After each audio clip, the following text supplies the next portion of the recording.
Hello and welcome to the Working Tools Masonic Podcast, where today we will be discussing the progressive line in Lodge.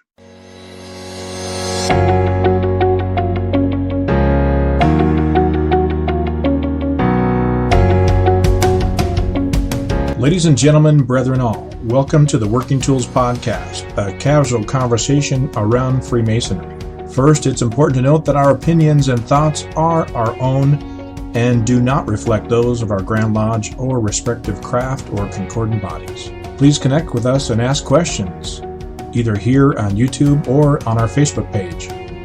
We'd also appreciate a thumbs up and especially any comments on our videos.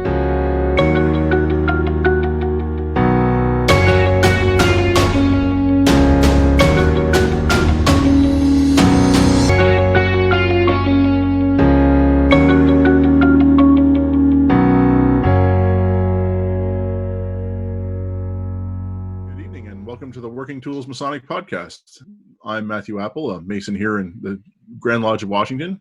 And with me here are our usual two hosts, Worshipful Brother Stephen Chung of the Grand Lodge of British Columbia and the Yukon, and David Colbeth, also a Mason here in Washington. So welcome this evening, guys. Good to see you again. Yeah, good evening. Nice to be here. Nice to be with you guys. Absolutely. So tonight we're going to be discussing the progressive officer line in Lodge, and how that works in our various jurisdictions and how sometimes it doesn't work.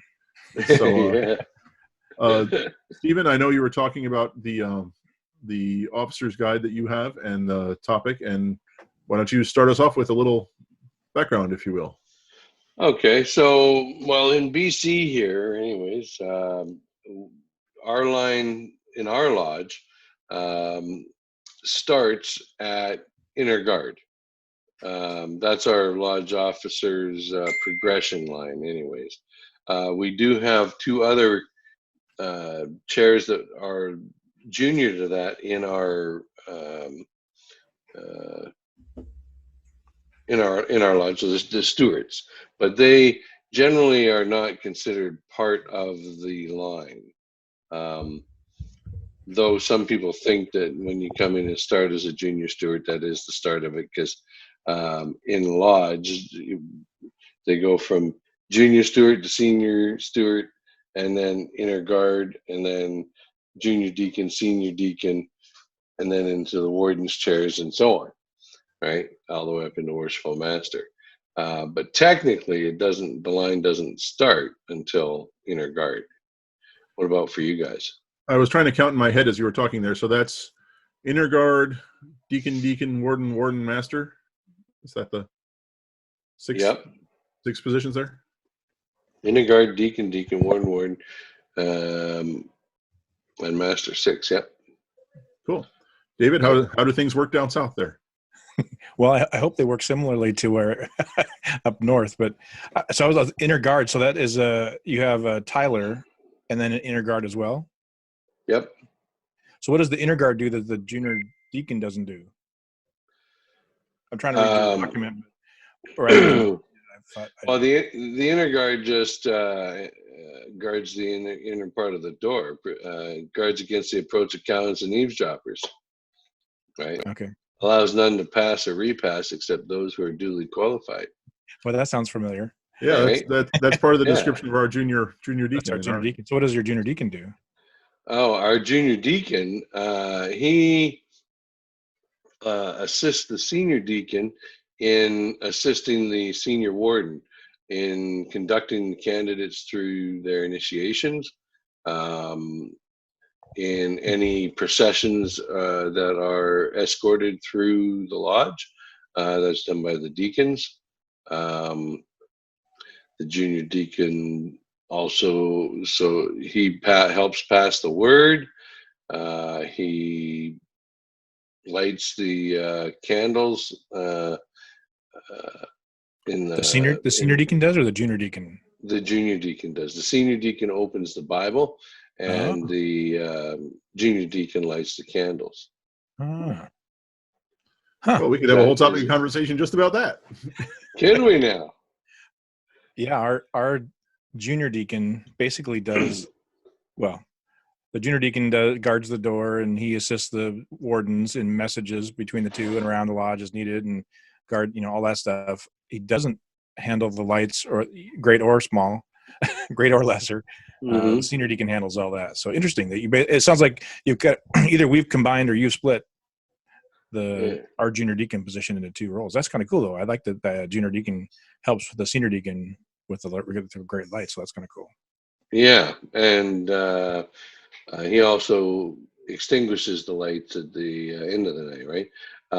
It was funny because our lodge had originally had wax candles, and then we went to a system where we had the light bulbs with the orange square and compass inside, except for the purple one when it came into the blend. So then we had 2 orange and a purple. Right? Now there's a whole other topic. That's a whole other topic, yeah, right? But we had a switch by the junior warden's chair, and he could turn on the power to the plugs on the floor at the altar. So it said in our ritual that the junior warden turned on the lights, and then all of a sudden we were switching our candles we were switching back to candles, and our ritual wasn't right again, right? Because then the junior deacon would go and light the candles, right? So, okay, so we'll get back to our topic at hand in a second here, but just one more dumb question. So where does the junior deacon sit? Our junior deacon sits to the right and in front of the the senior warden. Oh, okay. Let me ask you, does your ritual actually say on the right or to the right? Actually, our ritual doesn't. Right? Really? We have ancient ritual, which is grandfathered, so we're not even regulated by Grand Lodge because it was 1954, so yeah. it was pre their control. So we still have control over our ritual, and it's only them funny Canadian work that does the emulation work that does that, explains where they're located, right? I was gonna say that funny Canadian. Aren't you part of that? No. My ritual work is called ancient work. Yeah. Right. More commonly confused with Australian work. Yeah. Right. So. Interesting. It's the funny Canadian lodges that. It's the district deputy in me that wants to know whether it's on or to, because in our ritual it's a capital O, and it's all ciphered, and so it's capital O, and everybody says to the right. They say, "Where's the senior deacon?" The junior deacon to the right of the senior warden. Where's the senior deacon? To the left and in front of the worship master. Where's this person? 222. No, it's ritual. It's a capital O, on. It's on, and if Matt and I happen to have had the clear text, and in the clear text, it's on as well. I see. Okay. Sticky point. Giving away the ritual secrets, I tell you. And now, in our lodge, the elected chairs are the junior warden, senior warden, worshipful master, secretary, and treasurer, and the Tyler. Everything else is appointed, right? But yeah, our Tyler's an elected position as well. Well, right? Before we get too far away, you talked about some kind of purple light. What's the purple light thing? So our or can you say our light bulbs that were in our in place of our candles. We had 3. They had ordered 3, but and there were orange flickering square and compass, right? But one of them eventually burnt out, and the secretary of the day ordered another one, but it showed up and it was purple, right? It must have been a Joby bulb. Oh yeah, it drove a lot of guys nuts for a long time because we had 2 orange and 1 purple, right? It drove the guys so crazy that we ended up going back to wax candles, and they asked one of the woodworking guys to make us new candle holders, right, that would accommodate wax candles. And and so we went back to wax candles because we had one purple light and two orange lights. I've been wanting to go to candles, but we don't allow open flame either. And so I thought about those electronic ones you can get nowadays. They're kind of cool looking, but I don't know that we'll ever get away from. We have the orange flickering square and compass as well. Yeah, I like them. I actually have a bulb. I just don't have a fixture in my office right now to put it in. I was gonna get one and hang it there, but then I think she would have like cut me off at the knees when I go to hang something like that in my office. Right. I get to do some things, really, the only place I truly have any say is in the garage, and that's when she lets me. Right. Yeah, we have those same bulbs in our lodge, and I think somebody bought a case of them at some point because we've got like 100 of the dumb things, and they never burn out. So, oh yeah, cool. Ours didn't burn out, but it loosened. The glass part loosened up in there, and it was flickering. And so when you tried to unscrew it, it left the base inside the holder. And so we had to order a new one. I think we have one spare now, just in case. But for a small fee, I'm sure I could sell you a couple of ours. There you go. There you go. Right. Okay, so back on the topic again. So hold on. So we're not even going to get past senior deacon here. So you said that you have inner guard and then the junior deacon, senior deacon.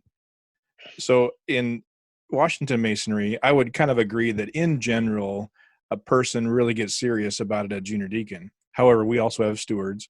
But I don't know, Matt, if you would agree, that I was always told that really in lodge, the line should start like at marshal or chaplain, and then they kind of work their way up, at least the way it used to be when there was 50,000 Masons in Washington. But now with only 10,000 belly buttons or 8,000 belly buttons, it's not that way anymore. Yeah, I know when I started, I was junior steward was my first job, and that's the way it was. Junior steward became senior steward became marshal, I guess it was, and then chaplain and that sort of thing. And I ended up skipping a couple because there was a hole and that sort of stuff. But that was the way it went and started. Nowadays, honestly, in our lodge, we're happy if we can get somebody to fill junior or senior deacon. And so you guys have a marshal, and so do you also have a director of ceremonies? No, you've got a lot of extra parts, which is kind of cool. So I love the idea of director of ceremonies. That would be a great role to include. Well, so it's kind of like your marshal. So I think he's the guy who has freedom of the floor. He's the guy. He escorts in anybody. He does any of the conducting of dignitaries or guests. He runs the election, or he runs the balloting process. He does those types of things. We don't have a marshal, so I would assume you don't have a marshal at all. No. So I'm assuming that your marshal does all the conducting, right? Generally, that's the senior deacon. Our marshal doesn't have a whole lot of duties. He's the first one to ballot, and he conducts the chaplain around for prayers to and from the altar. And he forms, if we were ever to march for any reason, he would be the one forming the procession. But pretty much other than that, he doesn't have a whole lot to do. If the master, like if you were calling on if we were in off session and we had the public in there and they were people to his left, the master's left, he might ask the marshal to escort a lady up or something, or non-Mason up, rather than have the senior deacon go all the way around. But yes, he has little tiny part, literally almost nothing. And so, who gives grand honors? So senior deacon is really the conductor of all of that. So he's the right-hand man to the worship master. And so anytime the master needs something or needs someone or whatever, the senior deacon will get up and go figure it out or find out or open the great lights or escort candidates or escort guests. Or the senior deacon is a pretty busy role in our lodge. I love the idea of possibly splitting some of that and letting the marshal do more. That's kind of a cool idea. Yeah, well, our director of ceremonies would do any the conducting of guests, right? Candidates is the senior deacon. He's in charge of the candidates. The director of ceremony is in charge of general conduct of the room and any of the ceremonies. He's the one who escorts in the Grand Master or on a district deputy's official visit. He would lead the procession. So I know Matt said actually, in some lodges, the director of ceremonies actually has the ritual book and corrects all the ritual while it's done in lodge. No word of lie, man. I seen a director of ceremonies correct a worshipful master mid sentence. Wow, we have a lot of past masters that just think they're marshals. Right, but so in our lodge, after you serve as worshipful master, you go to immediate past master, and from immediate past master, you go to director of ceremonies. And so our progression really is the inner guard. So it is a past master. Oh yeah, it's a past master for sure, right? But it's assumed that the past master has gained the wisdom in the chair, and then as a year in being past master, he's also gained some humility, right, by that point, so that he can properly do the job of a director of ceremonies afterwards, right? Sure. Yeah, right? Humility. He's humbled, and he's a lot more understanding, right? And he generally conducts himself properly around the lodge, and therefore leads the example of the lodge, right? And so that position rotates out every year as the new past master goes out. Right? Yes. Well, the immediate past. I love the idea of an immediate past master too, because then he's there to help the new guy, or at least be there for questions and answers if needed. And there was a tradition in our lodge that, somewhat of a joke, but a tradition, that they would kick the past master out as Tyler, so that he doesn't interrupt the new master and doesn't try and take control. And I thought, when I came in, that's crazy. Why kick out this wealth of knowledge and information? He's just run the lodge for a year. He knows what's going on. There should be some continuity there. And so in your installation of officers, do you not install the immediate past master into the chair to the immediate left of the worshipful master, so that he can offer good and wise counsel and assistance as would be within his character to do? Right? For instance. Yeah, for instance. No, we do not have an immediate past master station. Wow. We actually, when our lodge formed, when our two lodges merged, we actually have started doing that since then, where now the immediate past master is sitting on the left of the worshipful master. So we're actually taking a step in that direction, for just the reason that David said, that it's, we don't have that much institutional knowledge, and it's helpful to have somebody there. And frankly, it makes it so the secretary doesn't control the lodge, because otherwise the secretary everything. And I should send David our book of ceremonies. Yes, you should. I was going to ask for that, but I didn't want to do it on public, because now they'll know I have it. Yeah. Well, that's okay. It's okay. It's a book of ceremonies. It's not ritual work, right? So, but in there is proper verbiage to install a past master and give him those types of responsibilities. Yeah, that's really cool, because I actually created a past master's apron ceremony, and it's technically kind of in jurisprudence right now, supposed to be being reviewed, but we had a transition of power. One of our past grand masters passed away tragically, and so they're trying to figure out what's happening. So the ritual's sitting out there, but we've been doing it informally for about 3 or 4 years, maybe 5 years now. The past master's apron ceremony, where you line up all the past masters, right? Some lodges, when you're a past master, they don't even get it out of the plastic, but the past master's apron, when they're giving them the past master's apron, say, congratulations, thanks for your year of service, they don't even take it out of the plastic. And, and then they hand it to them and basically say, get off the stage. And I thought that was kind of silly. So when my friend Tom Crawford was going out as master and I was his senior warden, I wanted to have a ceremony to thank him for that. And so I had all the past masters line up west of the altar in year order. And that night there was, I don't know, 15, I think 12 or 15 guys there. And I had one of the past masters kind of give a modified white apron lecture. Well, this is, and to everybody because the room was full with 150 people. And so he gave us a lecture about the white apron and how the apron is an emblem of innocence and it's a badge of a Mason. And as you progress as a Mason, if you were to go up in line, like we're talking about tonight, then you would receive a new apron. And then as you become master, you receive another apron, and on and on and on. And then this is so they actually, so that's you're making up new ritual. Isn't that called innovating? Right? It's not a ritual, it's a ceremony. It's a okay, that's good though. That's good then, because we need good ceremonies. Yes, it's afterwards. I talked to them about codifying it, and they said, we'll just leave it out in the ancient ceremony section or whatever. Not. So, but then I have them hand the apron to the oldest past master, and then they hand it from one past master to the next, it gets to the newest past master, and we have him walk along and shake hands with them, and it's really kind of a cool ceremonial thing. And so I mentioned it to one of our past grandmasters. I was sitting behind him at Grand Lodge last June, because they did the same thing at the Grand Lodge. They just, again, I don't even think he was out of the plastic. They literally handed the grandmaster his apron and said, "Here you go," and that was it. I thought, really? So I wanted to develop this ceremony for lodges that want it, but then also for the Grand Lodge to use with past grandmasters.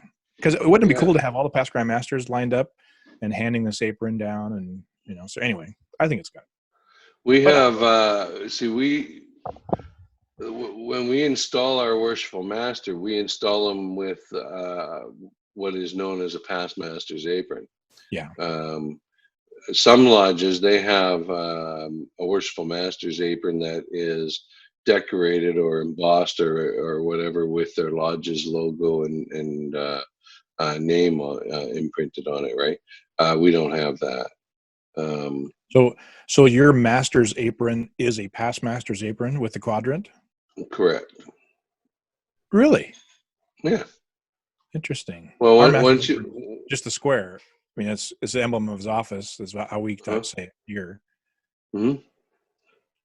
Yeah. It's just the square. And then when he becomes a past master, in theory, that's part of the. I think did we have a show on the quadrant? I think we did, didn't we, Matt? And where the quadrant is supposed to be a symbol of, I don't know, was it here somewhere?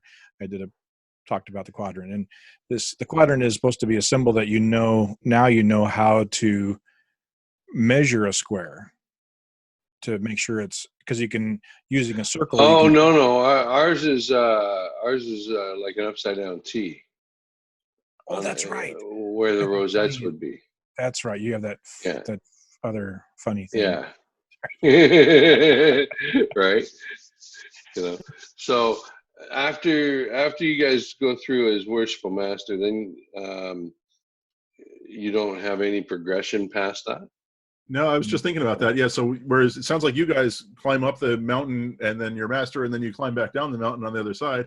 Ours basically you climb up the mountain, then you fall off a cliff because we're done with you. Yeah.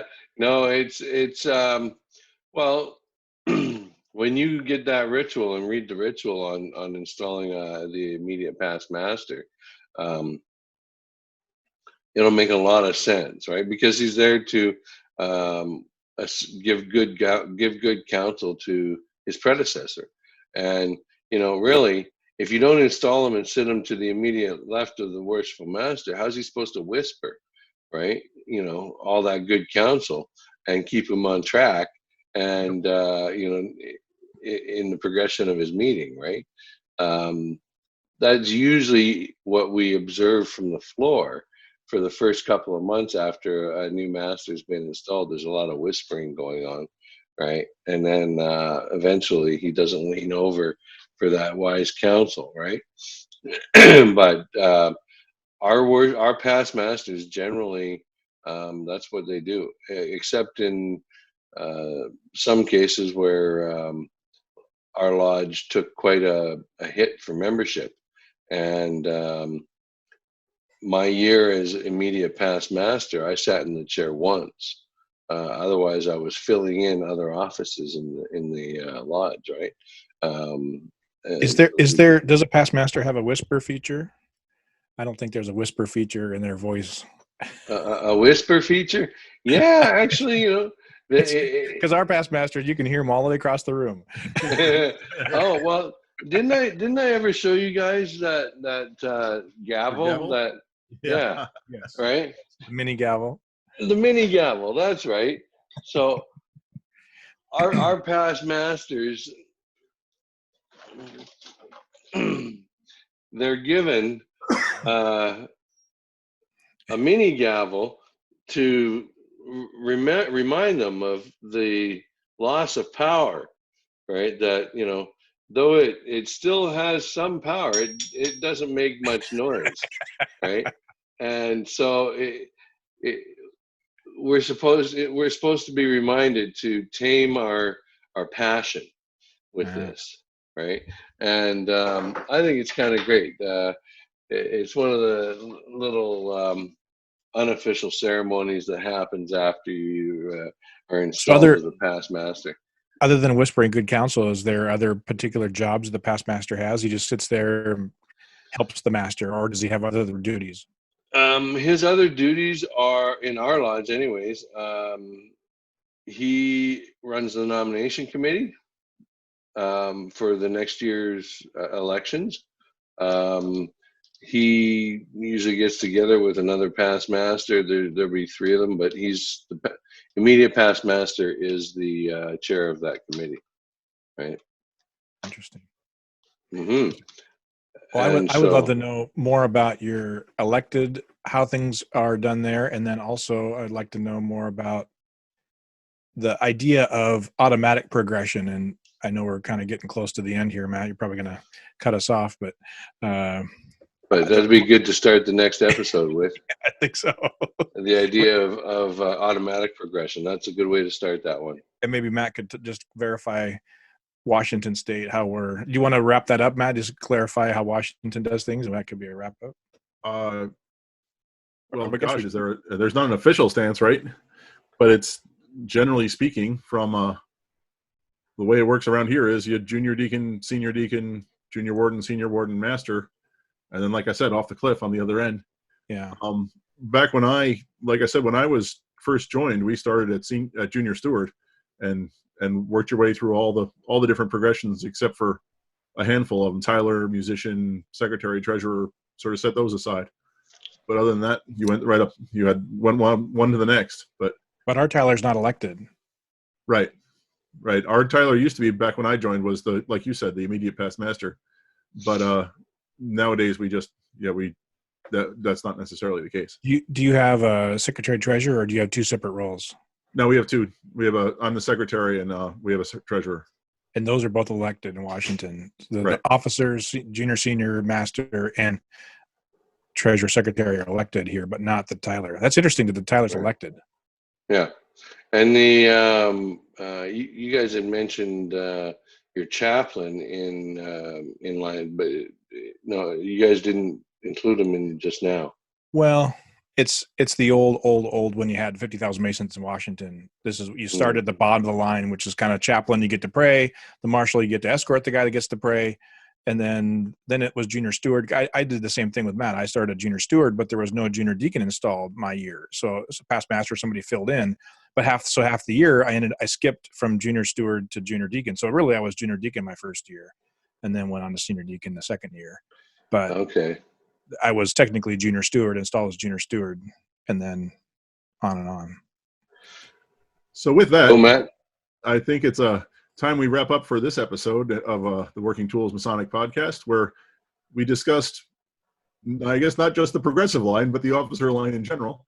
And obviously, we're going to be coming back again next week with episode 2 of the officer line and comparisons between the Grand Lodge of Washington and BC and Yukon. So on behalf of myself and Stephen Chung and David Colbeth, thank you for tuning in, and we look forward to seeing you next week.